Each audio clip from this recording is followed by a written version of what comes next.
modelos que eu não entendi das pessoas. Muitas vezes, amado, nós queremos fazer 1 milhão de planos para frente, mas nós esquecemos de saldar nossa conta, fechar nossa conta. Nós não podemos sair desse plano com uma conta em aberto. Se você me entende, uma conta espiritual, nós precisamos tratar daquilo que realmente é importante. Esse texto fala disso. Porque não adianta nós pensarmos, vai existir uma chance, não vai existir uma chance, não é isso. Nós não somos apenas um bando de ignorantes que estão simplesmente vivendo no mundo virtual, que não sabe o que está acontecendo, alienado. Não, nós somos um povo que conhecemos tudo o que está acontecendo, porque Deus nos permite discernimento, conhecimento acima da média. Enquanto o mundo se mata para descobrir que a Terra é redonda, a Bíblia já falava isso. Enquanto a ciência se mata para descobrir alguma coisa, Deus já estava dando orientações de sobra, e o ser humano estava resistente a tudo isso. Então a pergunta é: nós vamos continuar resistentes ou nós vamos crescer? Nós vamos largar da chupeta, da madeira espiritual? Nós vamos continuar questionando coisas que nos diz respeito, que não nos levam a lugar nenhum, ou nós vamos nos tornar adultos, maduros, prontos, né? Tem um ditado no mundo que diz mais ou menos assim, que quanto mais você suar no treinamento, eu acho que menos você vai sangrar na guerra. É mais ou menos por aí. Nós cedemos muito ao comodismo, às preocupações do mundo, e nós esquecemos que o nosso treinamento é ferrenho.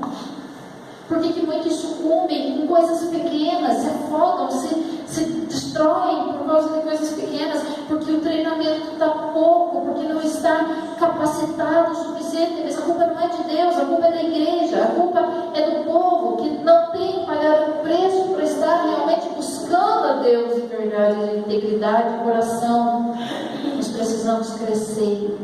Deus está buscando um povo adulto, está buscando um povo maduro, um exército de verdade. A Bíblia fala do projeto de Deus é para o homem dominar. Amados, eu não tenho medo de falar que o homem tem sido dominado. Sabe por que o homem tem sido dominado? E pelo inimigo, inclusive. Porque quando as pessoas chegam para a gente e dizem assim: mas eu estou atolado no cartão de crédito, eu estou atolado nas dívidas, eu estou atolado, é porque alguém está vencendo ele.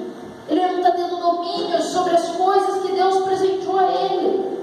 Nós temos que ter domínio sobre as coisas. Nós precisamos ter domínio sobre filhos. Hoje, esses dias eu comentava, existem pais que hoje têm medo dos filhos. Medo, porque o filho bate o pé, o pai se estremece, porque ele não quer contrariar. Amados, eles são adultos, eles têm uma cabeça pensante, amém, nós respeitamos, mas quem manda ainda é a autoridade concedida por Deus, que no caso são os pais. Nós vemos problemas hoje assolando as famílias. Nós entramos muito nas casas das pessoas, porque é a nossa função. A gente vai, a gente visita, a gente fala, a gente se entera de problemas, e eu digo que se segredo pesasse, a gente não andava mais, porque a gente precisa guardar. Mas são exemplos que batem muito, são histórias que batem muito. Nós estamos vendo uma raça de crente escravo sendo dominado, enquanto Deus está dizendo: eu te criei para dominar. Por quê? Porque eu preciso de um carro melhor, porque eu preciso de um sofá chique, porque eu preciso de um iPhone para o meu filho, porque eu preciso disso, daquilo, daquele outro. Não é esse o princípio que os pais abrem delegando, e sim a capacidade de se relacionar. Amados, se nós não soubermos nos relacionar nesse mundo, esqueça da glória, porque lá é relacionamento. Porque nós vamos cantar, nós vamos adorar. Até eu vou cantar lá. Pra vocês terem uma ideia, mas é grana, é tremenda. Isso se eu não cantar por aqui, às vezes os milagres chegam por aqui primeiro, né? Gente, Deus criou uma raça de autoridade, e nós estamos sendo um tapete, literalmente tapete. Amados, nós entendemos as lutas da vida, entendemos, claro, nós temos luta, todo dia, nós entendemos ser sujeitos. O que nós não entendemos, e o que Deus não deixou para nós, é nos estendermos no chão, para que o capeta passe. por cima. A partir do momento que nós estamos vivendo escravo de alguma coisa, amado, nesse mundo, então nós estamos presos aqui. Isso significa o quê? Que a hora que Jesus levar o seu povo, nós vamos estar amarrados em situações de relacionamento, em situações de finanças, em situações de pecado, em situações de má intenção, de má administração, enfim. Amados, não há nada que nós possamos chegar. Por isso que eu falei do raio hoje, que a Bíblia diz que Jesus vai vir num piscar de olhos. Então eu fico pensando, se eu tivesse que pedir perdão para alguém, estava ferrada. Não ia dar tempo, não. Já era. É segundos. Já passou, amado. Nós morrer na praia. Eu não sei você, mas eu tenho um desejo muito grande de ver uma igreja que se desprendeu do mundo, que se desligou das coisas, das prisões, dos cativeiros. Eu ainda sonho de ver uma igreja que não está preocupada com certas picuinhas. Eu sonho em ver uma igreja que tem um bom relacionamento, porque o ser humano está se matando hoje em dia por muito pouco. Inclusive questões financeiras é um problema. Eu ainda sonho em ver a igreja de Jesus firme. A igreja de Jesus é perfeita, como eu falei, nossa origem é a glória, a nossa origem não é lá no pecado. Vamos esquecer nossa natureza adâmica, nossa natureza pecaminosa. Nós somos perfeitos diante do nosso Pai, não porque nós merecemos, mas porque existe uma graça. Isaías está falando da graça. Vamos mais um pouquinho, e logo já estaremos encerrando. Por que gastar dinheiro naquilo que não é pão? Ou seja, para que tanta ganância? Para quê? A gente gosta de falar dos políticos, mas às vezes a gente fica pensando, meu Deus, esses homens já levaram tanto. Se fosse lá no tempo de antes, lá antigamente, dava 50 anos, encerrava tudo, né? Era o jubileu, encerrava tudo, as dívidas ficavam pagas. Tinha que haver um jubileu assim para zerar tudo isso, né? Mas eles não vão parar, eles querem mais. Tem gente que tem dinheiro que se nunca mais fizer nada na vida, ainda não gasta tudo, mas quer mais. Por que, amados, disso? Sabe quanto isso está custando para essas pessoas? Está custando a eternidade, está custando a sua alma, está custando a sua família. Famílias que por tanta ganância ensinam filhos a mentir, ensinam filhos a serem gananciosos, e essa tendência vai indo de geração em geração, porque é assim que funciona. Nós não colhemos o que nós não plantamos, amém? Nós precisamos curar nosso coração, amado. Nós precisamos curar a igreja de Jesus. Nós precisamos ser uma igreja diferente. Não importa em quantos, não importa o tamanho, o que importa é que maior é o que está em nós. Quando nós optamos pelos princípios de Deus, nós fatalmente estaremos agradando o coração dele, estaremos unidos a ele. É simples. É simples. Amados, eu não sei qual é a luta, não sei qual é o enfrentamento que você tem pela frente ainda esse ano. Eu sei que você tem, que todo mundo tem, pelo menos quem está vivo, né?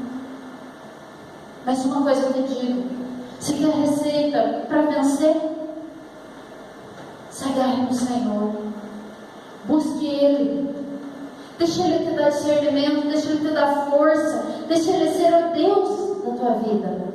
Sabe como que nós fazemos, amado?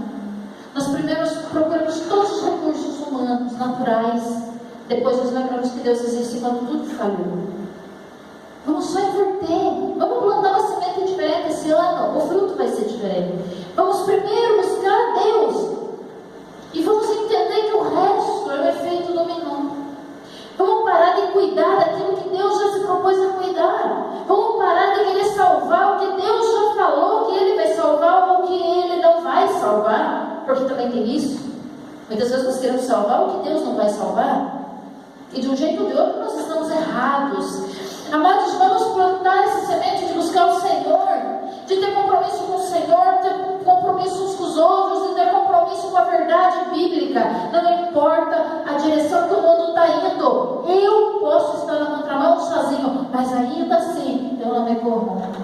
ainda assim eu não me vendo. E lá no final, vamos ver quem vai cantar o hino da vitória. Amém? Amados, nós podíamos falar muito sobre buscar o Senhor. E esse texto aqui seria quilométrico.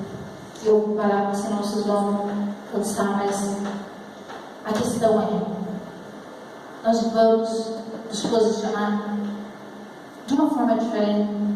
Claro que isso não é uma resposta que você deva para alguém, uma resposta que cada um deve para si mesmo.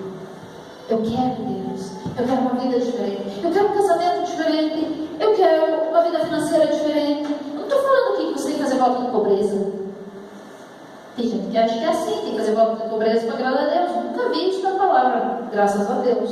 Eu gosto de passar bem, eu gosto de coisa boa. Agora, a forma como as coisas acontecem na nossa vida faz toda a diferença. Porque Deus é Deus para dar, Deus é Deus para tirar. Amém? Você crê nisso? A partir do momento que nós priorizamos a Deus, Ele cuida daquilo que nós precisamos. E a palavra diz que aquele que se deleita no Senhor, Ele satisfaz o desejo do coração. Aqui Ele não está falando de necessidade, Ele não está falando de pão, de feijão. Ele está falando de desejos. Você deseja um carro novo? Deseje. É bom, é saudável. Mas dentro da direção, dos padrões de Deus. Eu quero uma casa grande, eu quero uma casa maior, eu quero um sofá novo. Nós queremos, inclusive. Novo não, nós queremos um sofá, não é nem tema, né? Nós queremos algo. Queremos. Mas, amado, a nossa vida é pautada em buscar esse Deus soberano, maravilhoso. Você sabe que a alegria do Senhor, ela suplanta tantas coisas humanas, amado. Tanto que você não faz ideia. E eu posso dar um pouquinho desse testemunho, porque ainda quando a gente ficou junto, eu e o Mauro ainda era uma pessoa muito mercenária, muito dinheirista. Eu vim de uma origem de pessoa muito... aquela coisa de trabalhar para ter e tal, né, gananciosa, honesta, família honesta, mas não tadinha assim, né? E ainda eu vejo isso muito forte na minha família. Mas com os anos, é impressionante que você começa a analisar que quando você tem, isso funciona dessa maneira. Quando você compra uma cadeira nova, você tem umas 24 horas de prazer, porque você comprou aquele item novo. Não é assim? Depois passa, deseja que é outro. Não é assim que o ser humano é. Você quer celular novo, que tem isso, que tem aquilo, que tem aquilo, que você consegue. Daqui a pouco aquilo passa. Não é assim? Agora em Deus é tão diferente, o prazer é tão mais intenso, é tão mais contínuo. E sabe o que é mais gostoso? Que se tiver, fica feliz. Se não tiver, fica feliz do mesmo jeito. Você até tem desejo de ter, mas você não pauta a tua vida naquilo. Entende como é que é? É uma vida muito tranquila, é uma vida muito de paz. E sabe o que isso gera na nossa vida? Isso gera a vontade de Deus em abençoar. E aí acontece o que fala lá no Êxodo, que as bênçãos do Senhor, elas nos seguem. Não é nós que saímos catando bênçãos por aí. É as bênçãos vão atrás.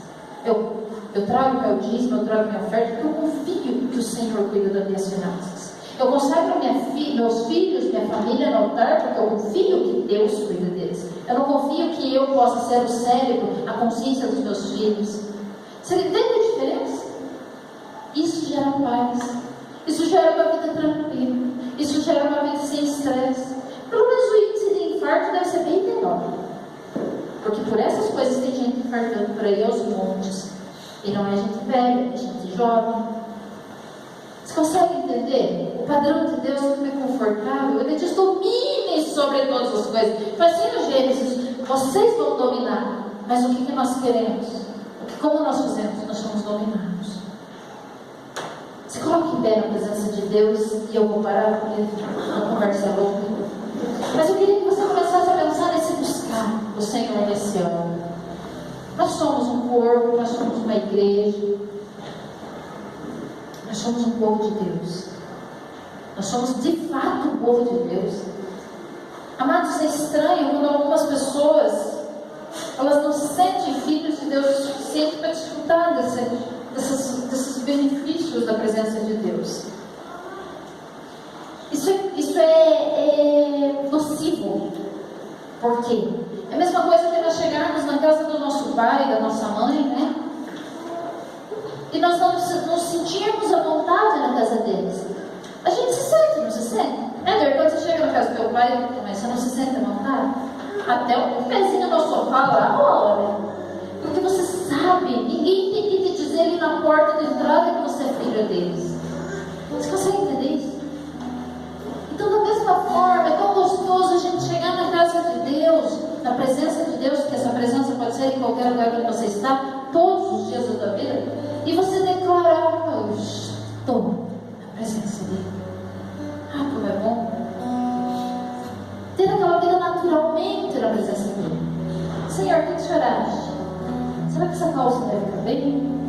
Senhor, o Senhor acha que eu devo fazer essa prestação? Senhor, o Senhor acha que eu vou ficar bem se eu fizer isso? Já pararam para pensar que é natural, que é gostoso ter a presença dele? Também daquela forma assim: Senhor, eu lembro, eu preciso de volta aquilo que eu perdi. Senhor, não estou sabendo lidar com os meus filhos, não estou sabendo lidar com a minha família, não estou sabendo lidar com os meus problemas. O que o Senhor acha? O divã de Deus é o mais barato que existe na face da terra. É aqui, ó, porque a palavra falou: compra sem dinheiro. Amém? Amém?